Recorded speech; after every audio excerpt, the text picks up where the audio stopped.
Bienvenidos a TV Perú Mundo. Los saluda Josefina Townsend. Hoy estamos con Farid Cajat. Farid, ¿qué tal? ¿Cómo estás? Buenas tardes. Vamos con los titulares. Miles de empresas de fachada de paraísos fiscales, 11 millones de documentos confidenciales del estudio de abogados de Panamá, Mossack Fonseca, revelan cómo es que sus clientes, algunos lavaban dinero, esquivaban sanciones y evadían impuestos. Tenemos una amplia cobertura de esta mega investigación global. Los Messi enfrentan un nuevo problema con el destape de los papeles de Panamá o Panama Papers. Lionel Messi y su padre tendrían dinero en más paraísos fiscales de los que ya habían declarado la justicia española. Este destape también se involucra a otros altos funcionarios de la FIFA y la UEFA.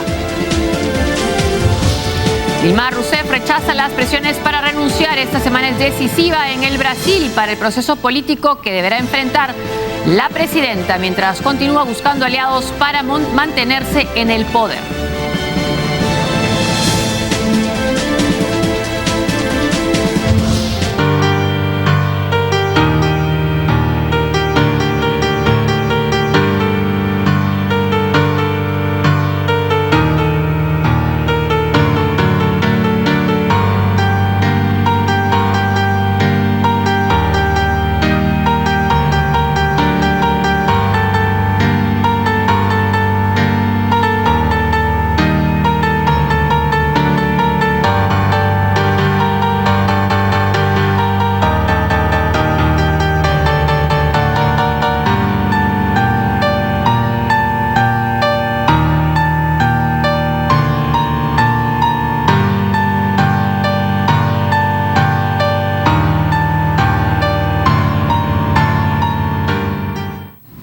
Se habla de los Panama Papers, una serie de documentos que han sido filtrados de un estudio de abogados en Panamá, documentos que informan sobre depósitos, dinero en paraísos fiscales de personas en la política y diferentes tipos de empresas o en el deporte.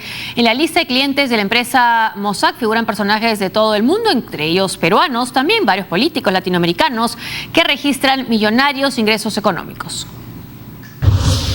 Las cuentas en paraísos fiscales y empresas fantasmas de al menos 140 políticos en todo el mundo han sido descubiertos tras la filtración de más de 11 millones de documentos de la base de datos de la firma de abogados panameña Mossack Fonseca y que dio a conocer el Consorcio Internacional de Periodistas de Investigación.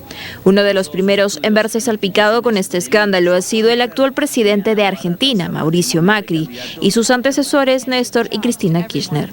En el caso del primero, se supo que Macri dirigió la empresa Flex Trading junto con su padre y hermano en 1998 y que incluso estuvo registrada en las Islas Bahamas hasta el 2009, pero Macri nunca dio cuenta de este negocio en su declaración jurada porque no era accionista. En el caso de los Kirchner, el beneficiado fue Daniel Muñoz, secretario privado del expresidente Néstor Kirchner y luego por 2 años de Cristina Kirchner. Al parecer, Muñoz y su esposa estuvieron vinculados a la compañía Gold Black Limited, creada en la Isla Vírgenes en el 2010 para invertir en el mercado inmobiliario de Estados Unidos. Otro en verse afectado por los Panama Papers fue Armando Hinojosa, considerado el contratista favorito del presidente de México, Enrique Peña Nieto, y poseedor de un conglomerado de negocios de 750 millones de dólares junto con agencias gubernamentales. Pero no solo jefes del gobierno se han visto involucrados, también titulares e integrantes de otros órganos públicos. En Brasil, donde la política parece golpeada por el escándalo de corrupción de Petrobras, João José Pereira de Lira, miembro de la Cámara de Diputados, nunca habló sobre su empresa offshore, el poder que recibió de Refile Trading Corp o su cuenta bancaria en Suiza. Gracias a la revelación de los Panama Papers, la Fiscalía General halló relación entre la empresa de Pereira y quien se encargaba de suministrar el dinero para el presunto soborno del titular de la Cámara de Diputados, Eduardo Cunha. En Ecuador la situación es igual de preocupante. Se conoció que el fiscal general Galo Chiriboga se habría desempeñado en 1999 como abogado de la empresa que creó, Madrigal Finance Corp, para adquirir una propiedad a menos de su valor real. Pero quizás donde la situación se torna aún más preocupante para sus autoridades es en Venezuela, país que se menciona en reiteradas oportunidades en los más de 11 millones de documentos filtrados por el ICIJ. Aquí se supo que exfuncionarios del entorno más cercano del desaparecido expresidente Hugo Chávez, como Jesús Villanueva o Víctor Cruz Felber, comandante en jefe del ejército, y otros allegados, habrían amasado una jugosa fortuna con la creación de varias empresas de manera offshore, usando a Mossack Fonseca para construir tramos submarinos y operaciones financieras. Bueno, es una cantidad enorme de documentos la que ha sido filtrada a la prensa y que está siendo investigada por una serie de periodistas a nivel mundial. Ahora, tener dinero en empresas offshore no es de por sí delito. Exacto. ¿Qué cosa es una empresa offshore? La idea básica es una empresa que opera en un país o más de un país, pero que tiene su sede fiscal, o sea, el lugar donde está inscrita y paga impuestos, en un tercer país que no es uno de los países en los que opera. Y básicamente la idea es pagar menos impuestos. No es en principio ilegal. El tema es que buena parte, probablemente la mayoría de las empresas offshore, no sé la proporción, pero una proporción grande, son cascarones. No hay oficinas, no hay empleados, y entonces en esos casos es donde la cosa suele ser problemática. Porque ¿para qué alguien querría crear una empresa de ese tipo? Habitualmente para uno de dos propósitos: para evadir impuestos sobre dinero que obtuvo legalmente, pero la ilegalidad aquí está en la evasión fiscal, o en su defecto, lavar dinero que obtuvo de manera ilegal o dinero sucio. Por eso se habla de la necesidad de lavarlo o blanquearlo.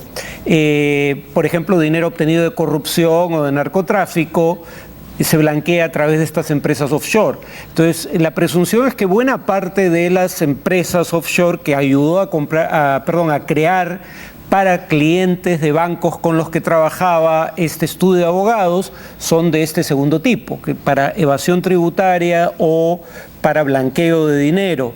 Pero reitero, no todo esto es ilegal, habría que ver caso por caso.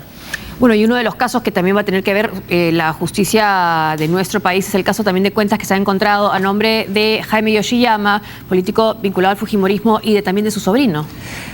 Claro, en el caso del sobrino, su vínculo con el fujimorismo, hasta donde se sabe, simplemente de haber aportado a la campaña. En el caso de Jaime Yoshiyama, su vínculo es bastante más extenso.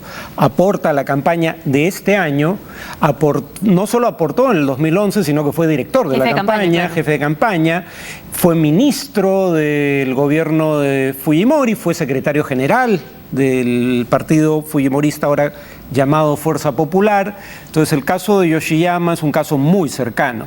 Hay el caso de un socio del expresidente Alan García, Jaime Carvajal y sí, Hernán Garrido-Leca. Y un exministro del gobierno de García. Yo adelanto opinión, pero a mí donde no veo nada ilícito es en la carta de recomendación de Pedro Pablo Kuczynski, ¿no? La carta no va dirigida a alguien en particular, dice a quien corresponda y para los fines que el recomendado juzgue pertinentes.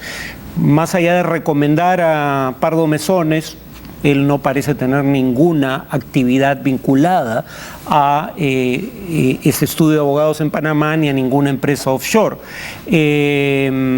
Pero claro, digamos, ya es probablemente tarde para que se devele información antes de la primera vuelta, pero sí haría bueno saberla antes de la segunda vuelta, cuando menos, porque el tema es que pasada la segunda vuelta los políticos involucrados podrían adquirir inmunidad e influencia política, dado el cargo que pasarían a ocupar, y entonces la posibilidad de una investigación independiente sería menor.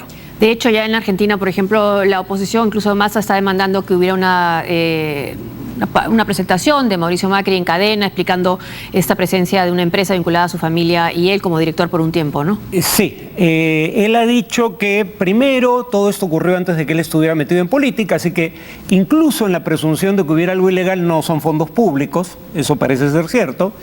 Lo otro que dice es que él era parte de la empresa familiar que creó esta otra empresa offshore, pero que él no tuvo ninguna participación directa en esa empresa offshore ni indirecta, ¿no? Acá está lo que dice, no, Macri dijo, claro, que fue una...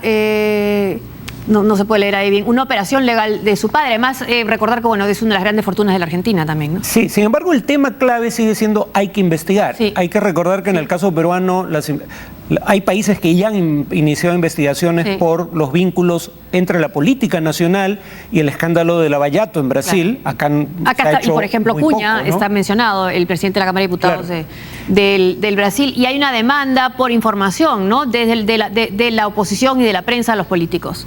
Bueno, en Suecia y en Australia el mismo día se empezó una investigación. Y en Islandia le están pidiendo la renuncia al primer ministro. Quizás, no sé si lo tenemos en la nota, pero podemos ver las marchas que han habido en Islandia, en Reykjavik, demandando incluso la renuncia del primer ministro por haber tenido estas cuentas. Y no haberlas declarado aparentemente, ¿no? Entonces, hay países que han tomado cartas en el asunto rápido. Nosotros estamos en pleno proceso electoral. Es muy pertinente que eso se investigue ahora, no cuando pasen las elecciones. Y en el caso además de Islandia, con mayor razón quizás para los que protestan, porque Islandia tuvo un problema bancario severo, quebraron bancos. Claro, y el Estado, a diferencia de otros países, los dejó quebrar, ¿no? Y no asumió los pasivos bancarios.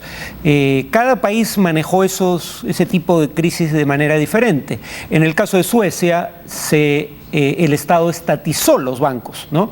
Obligando a los accionistas a vender los bancos a su valor comercial, que dada la quiebra era ínfimo, y el Estado los reflota con fondos públicos y luego los reprivatiza.